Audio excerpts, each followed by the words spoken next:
So I'm sure you know by now, one of the most affordable cinema cameras on the market is made by Sony. And the cinema camera that I am talking of is the FX30. Now, I'm sure by now you've seen a ton of content on the FX30, how awesome of a camera that it is, and everything that it does. It is the entry line of the cinema series from Sony, but I'm going to tell you why you should consider this camera in 2023, and I'm going to show you my rig that I am building out for my documentary work and my short film work. So, if this is of interest to you, stick around, let's build this camera out, and let's get it. Hey everyone, welcome back to the channel. Neil here. I'm so glad to have you back. Hope you all are doing well and staying safe, being creative, and being productive. So, like I said, we're going to talk about the Sony FX30 today. Great camera. Not going to go over all the specs of it. I'm sure you know the specs of it. I picked this camera up about a year ago, and I love it. It is a great camera, A camera or B camera. I use it a lot for B cam stuff, especially when I'm doing my talking head interview style videos, but I decided I'm going to rig this out and use it for a short film that I'm currently in pre-production for, because it's just an awesome little camera and I can't say enough good things about it. I mean, without going into a bunch of technical specs, of course it shoots 4K. They have made an update to the camera now where it shoots 4K DCI, which is really nice. It gives you a little bit more of a stretched image, a little bit more resolution as well.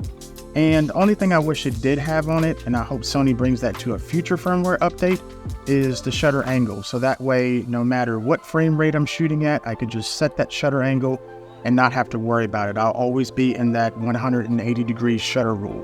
So other than that, it's a really nice camera, really beefy, fits my hands well, just by itself, but obviously that doesn't matter because we're going to rig it out. So all the parts that I will be using today will be listed down below in the description. They are affiliate links, so if you do buy through those, you are supporting me and the channel and allowing me to buy more products to actually review and show off. So I do greatly appreciate that, just full disclosure there. So we're going to start with the body, and what we have here is a small rig cage. I really like this cage. I guess they consider this a half cage just because it doesn't go across the top. What we're going to do is use a NATO rail from small rig across the top, but let's go ahead and get this in there first. Wrong way, Neil. All right, so scooter in there. Gotta find that, and what I'm going to use to kind of fix everything together is this little small rig multi-tool. Really comes in handy. Has Phillips hex, basically what you need to put in your screws. So we're just going to screw that in there nice and tight. Okay, so there you go with the cage on it. And then now we're going to put this top rail on. Basically it's like a NATO rail. You'll see why we use that here shortly. It's just 2 screws, goes in the very top of the FX30. That's what I really like about it, because it does have a lot of mounting points for different things. So we'll just screw that in there. I'm going to use, this one is a little bit too big for these smaller screws, so I'm going to use the actual key that comes with the cage, and that goes on the bottom. So that's handy too, because in case you don't have a tool, or you forget your tool, or your tool, you can actually have one that's already built into the bottom. And there we are, we got that on the top. So what we're going to do now is put on the base plate. And before I put on the base plate, I'm just going to go ahead and slide these small rig rails into here. And this is a small rig base plate. Again, everything will be linked in the description for all the parts that I use. Just going to go ahead and tighten this down. And yeah, I mean, if you're considering getting an FX30 or considering getting any sort of cinema camera that's really versatile, I would definitely consider this one. At $17.99, it is truly one of the best values out there for cinema cameras. And yes, there are different cameras out there like the Blackmagic, Pocket Cinema Camera, 6K, 6G2, 6K Pro. But all those actually cost more than this one. Now the 6K I don't believe does. I think it's still around $15.99, $16.99 if it's still even available. 6K G2 is $2,000. The 6K Pro is $2,500. So at $1,799, this is a deal. So got that on there. Here is the base plate with the rails. So we're going to go ahead and affix this to the bottom of the camera and the cage. So good to go, looking good already. All right, so next thing I'm going to do is, let's see what parts we got here. We'll put that on last. We got the V-mount bracket plate for the rails, and this is also from Small Rig. It's a mini V-mount battery plate. So we're just going to scoop that on here like so, and I'm not going to really tighten it, but there you go. That's what it's looking like so far. All right, so I'll tighten it down just a little bit. And then I'll leave it back so that way I can flip the monitor out just a little bit. All right, so next thing we should probably go ahead and do is slap on a lens. And oh boy, I am so grateful that Viltrox sent me their Epic Anamorphic series. This is the 50mm, and it's made for full frame, but it's okay. It works on the FX30 too, as well. So essentially on a full frame camera, this 50 Anamorphic gives you around a 35 to 37.5mm field of view. So I believe on the FX30 is just going to give you basically a 50mm field of view because of the crop factor, even with the squeeze in it. It is a T2.0, and this thing is beefy. And we're going to need to use a lens support because it is so beefy. And it is a PL mount. As you can see here, it is PL mount, so we will have to use an adapter. This adapter I got off of Amazon. It is by Le Trader. I don't know if you could see that, but that's the adapter. It is a PL to E mount adapter. So let's go ahead and put that on there.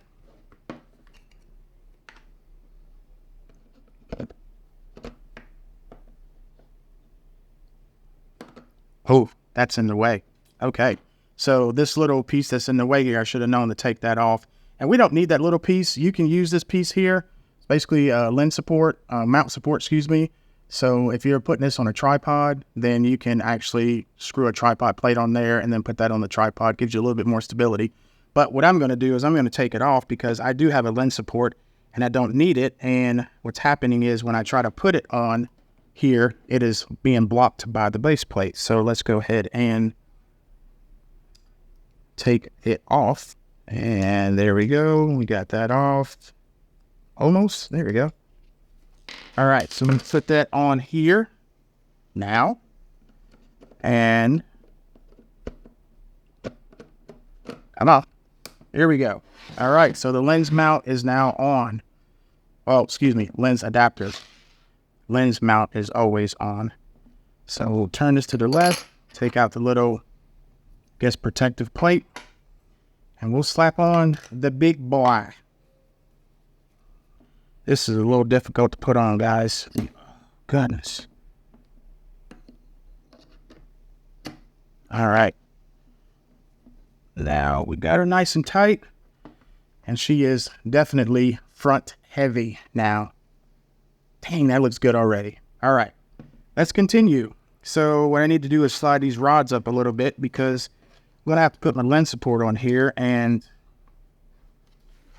it is too much in the back, and I need some more rod in the front. So, again, everything's going to be listed in the description below. Small rig, lens support. All right, so we got that there. And we'll just slide that on the flat.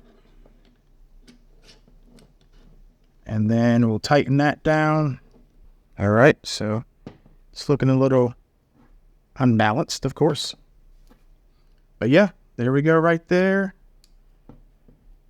Make sure that is tight on there. All right, so next step, what we're going to use is a small rig NATO rail handle and a small rig monitor mount, because the monitor of choice that I'm using, and that slides just right on.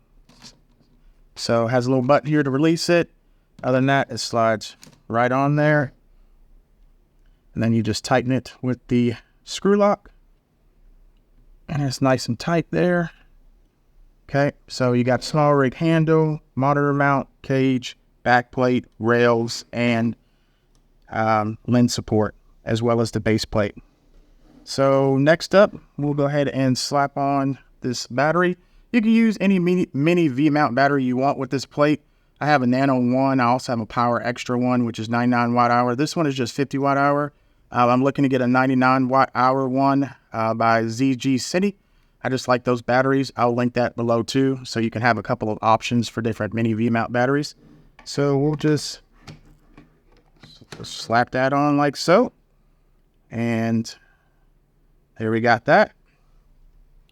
So now what we'll do is we have a small rig mini matte box, which is pretty cool, pretty inexpensive. I really don't use a lot of ND filters on this matte box. Well, really none at all, because I don't have any. I was thinking about getting some, but I'm also looking into the Nissi C5 matte box. I like that, just very expensive.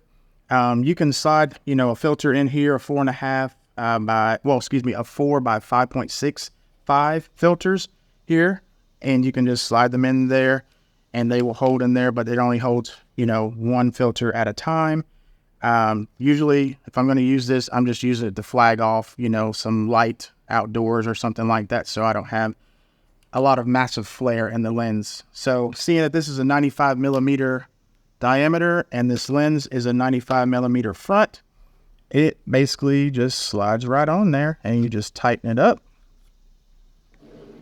and there you go. Sure if you can see that or not. Sure you can.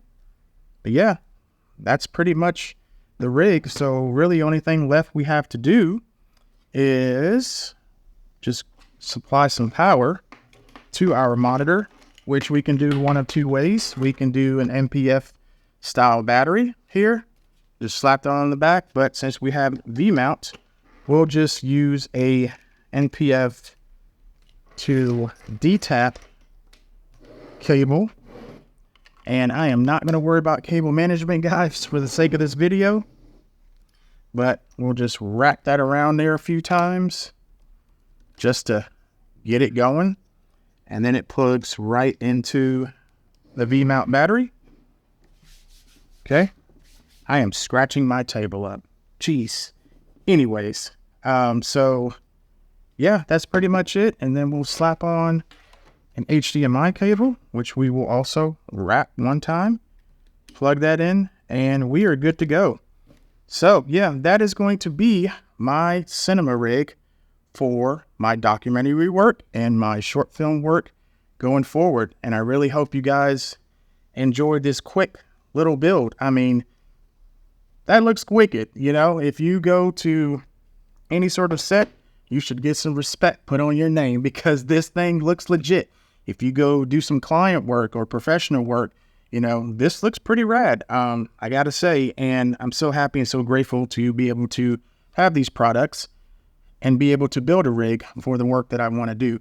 Now, the only thing that's missing, because I can't find it for some reason, I had a small rig mini follow focus that would go right here that I can control the focus with of the lens. Don't know where it's at, but I'll put a link down there for that as well. And essentially, guys, you can choose your different type of follow focus that you want, whether you want to do a manual one by small rig. They have a Magic Fizz, which is a wireless follow focus, which is really cool. I would like to have that as well. But if I find my other one, great. If I don't, then I'll go ahead and probably get one of the small rig Magic Fizz wireless follow focuses. And then last but not least, just so we have power, what I wanted to tell you about this battery too, it has USB-C power delivery as well as D-tap as well as a regular USB-C. So that way, with our USB-C cable, I can just plug right into the camera, and then I got power. So this little V-mount here is powering not only the camera, but the Atomos Ninja 5. And the reason why I want to use a Ninja 5 with this is because that will allow me to have flexibility in post. Yes, the FX30 internal codecs are great. They're absolutely phenomenal. And the bit rates are great. XAVC-S and all intra is great. I only use V60 cards, so I can only, record in XAVC-S. So allowing me to be able to record in ProRes LT, 422, HQ, or even ProRes RAW, which is great because that'll give me so much more flexibility in post while I'm color grading. And it's going to be really important and crucial to me. Just in case I don't get some shots right, if I record in ProRes RAW, I'm going to have that flexibility to play with all the colors and push the colors and a higher bit footage than what that camera can actually do, which is 10-bit. So I hope you like this setup. I hope you like this rig. If you did, go ahead and give it a thumbs up, guys, please. I would greatly appreciate it. I thank you so much for coming back to the channel. And until next time, be kind, be safe, and take care of each other. See ya.